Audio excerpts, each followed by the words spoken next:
the bond that was in 2014, how much is that, was that just part of a bond? Well, in 2014, the voters approved $935 million in bonds. 935 million? Yes. 935 million. The voters approved $935 Okay, so- million in 2014. Okay, and so how much of that is left? Well, that's what I was saying. I've got to dig that up and I can come talk to you about that. So why are we asking for more money when we're still having, Different allocations. It's We allocated. we have needs we can't meet. Is the money spoken for? The 2014 money's already spoken in a list of projects? And that's why somebody asked if we had completed the projects. We have completed all the projects that were requested and approved and funded with the 2014 bond. And that's where I continue to ask anybody who's interested. We love showing it off. You own it. You've paid for it, and it's a point of pride in this county, and we would love to have you come down and take a tour and see what it's all about. So the way the bond works, the voters approved it, right? and then the bond sales occur along the way as we need to pay for the projects that were approved by the voters. So we, Valleywise Health, sold the bonds, paid for the construction of the new facilities, bought the equipment, and moved in, and we're providing care. Along the way, on the payment schedule, the bonds are repaid back to the bondholders. Right. So They're confused because they're thinking there's money left from there. there's no money left. No. The money was, the bonds were sold, and when the bonds are sold, the money from the sale gets deposited with the county treasurer. And then when we built the hospital and had to pay the construction company, we submit the invoices to the county treasurer, they release the funds, and we pay the contractor. So all of that, all of those approved bonds have been used. I want to see how the money was spent. If it's all been, you're saying that 935 million is gone. Well, we spent $600 million or so building the new hospital. We spent over $100 million buying and renovating the Maryville Hospital. We spent money building, I don't know how many new clinics around the valley. And that's where the bond money was spent. And to clarify. All of that is on our website. It would be, you could get that information from the treasurer, because the treasurer oversees all of the bond money. And I don't want to go look for this you're, well, stuff. you're You here, guys you're just have seeking, it provided you're for us. seeking the information, you're looking for it, and if you can't find it, this isn't the proper source. I'm giving you where that information is, Okay, right? fine. And then, but I also want to share with you that when the bond goes out, it is specifically for specifically for, at that point, Maryvale. So they couldn't take that money that the bond was for Maryvale and use it right now for the urgent psychiatric care, because that's not what the people voted for in 2014. So they couldn't do it anyway. But now what they're doing is they're paying over time. And it's actually helping keeping the taxes low, because you don't have to pay it back. That bond is being paid out over a period of time. So that's why I was asking, is it going to be $50 all the way at one point, or is it going to be less? And it might be a little bit higher now, but then over time it'll go lower because they have more to pay for up front. I hope that helps you better understand. So, I was a math major in college, and I still don't understand it. So maybe we can go to... Well, I mean, the shorter answer is we sold the bonds and we built the buildings.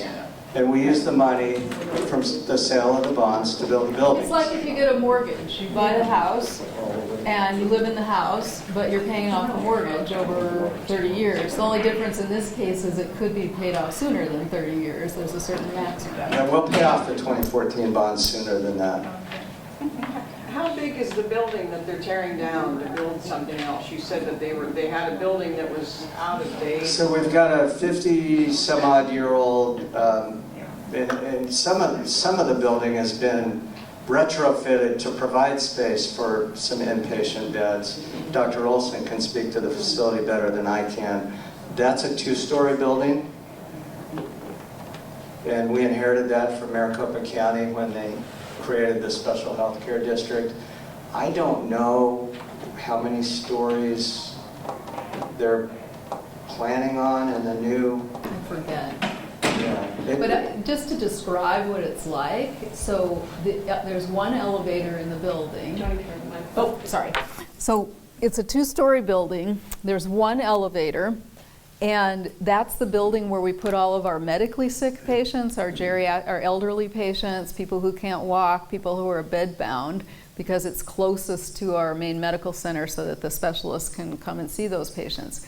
The elevator breaks down on almost a monthly basis. That's not a safe situation when you have a bunch of patients who can't walk and an elevator is broken.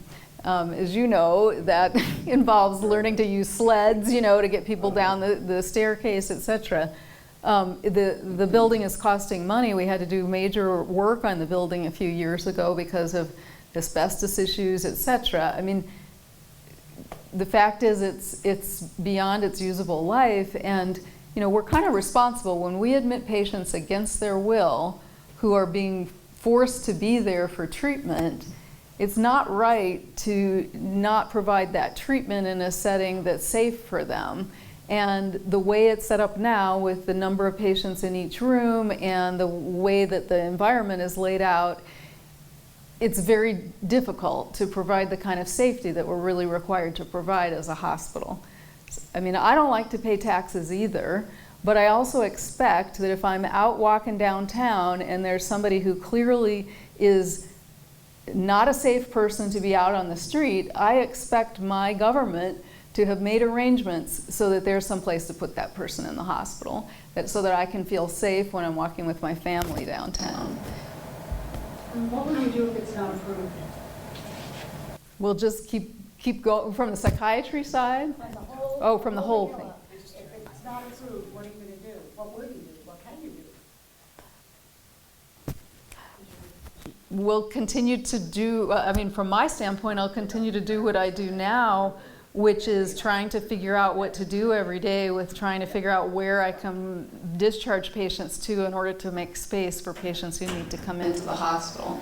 I mean, I'd almost, your section is only $220 million. But the rest of it is really to expand the hospital.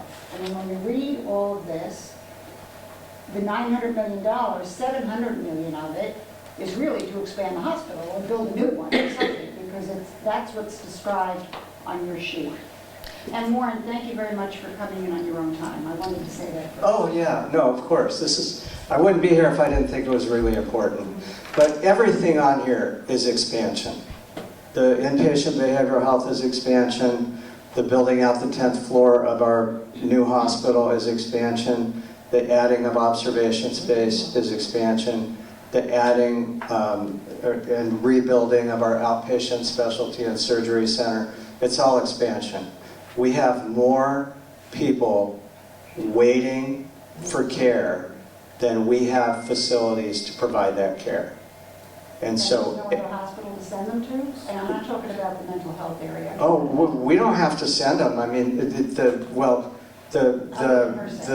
committed patients have nowhere else to go.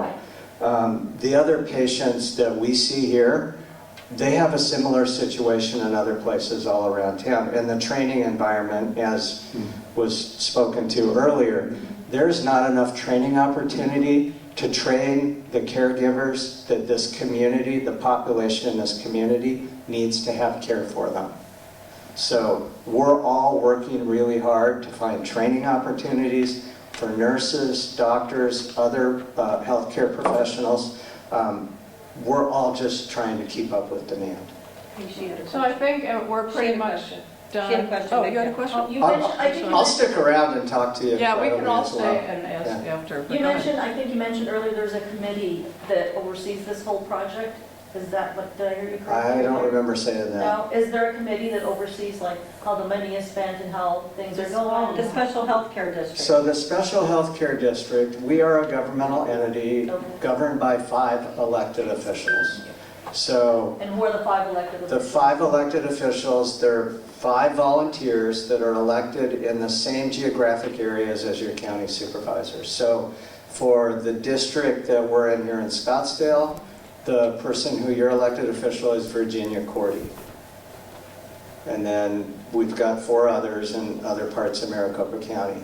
And then, so they oversee all the decisions, the spending decisions. They approve our budget every year. They approve the awarding of contracts and that kind of thing. So if this passes, they will be the final decision-making body on, when the dollars get spent, the sale of the bonds along the way, the awarding of contracts to the contractors and others that will be helping execute the plan.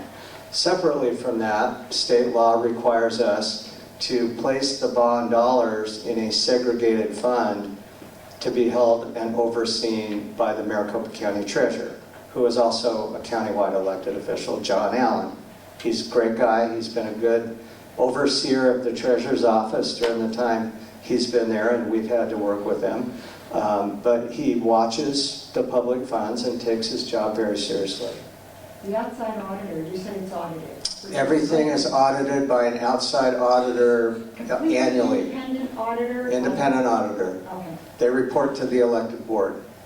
And you said no budget was allocated for the special health care district by the county or the state or the federal government? There's no other budget allocated for this particular district? So we're the independent special health care district. So the budget we have is approved by our elected board annually. But and the money only comes through propositions? So You can have a budget, but the money So is sourced. we have a whole lot of different sources of funds, as would be the case for, any business or governmental entity. In our case, we have payers that pay for the patient's care, insurance companies, or, they may pay. We do have private pay patients that are uninsured that do pay for their care. And so we have that. We also have, because we're a teaching hospital, the federal government funds some teaching of physicians, and so there's some dollars that come in for the training programs that we do. And we have a voter-approved operating tax that the voters approved in 2003, and they reapproved in 2020 for an additional 20 years. So the voters have approved an operating property tax. So if you look at your property tax statement, there are 2 places on there for the Maricopa County Special Health Care District. One is our bond debt service, and the other one is our operating tax. And both of those have been approved by the voters in prior elections. So basically, it would not exist without taxes. That is correct. All right, well, I think this was really interesting, and I got lots of questions I didn't even think of. So, thanks for being patient. Oh, I'll stay here as long as I'll wear you out. I'll stay here as long as anybody wants to stay and talk to me. We appreciate it. Thank you. Thank you.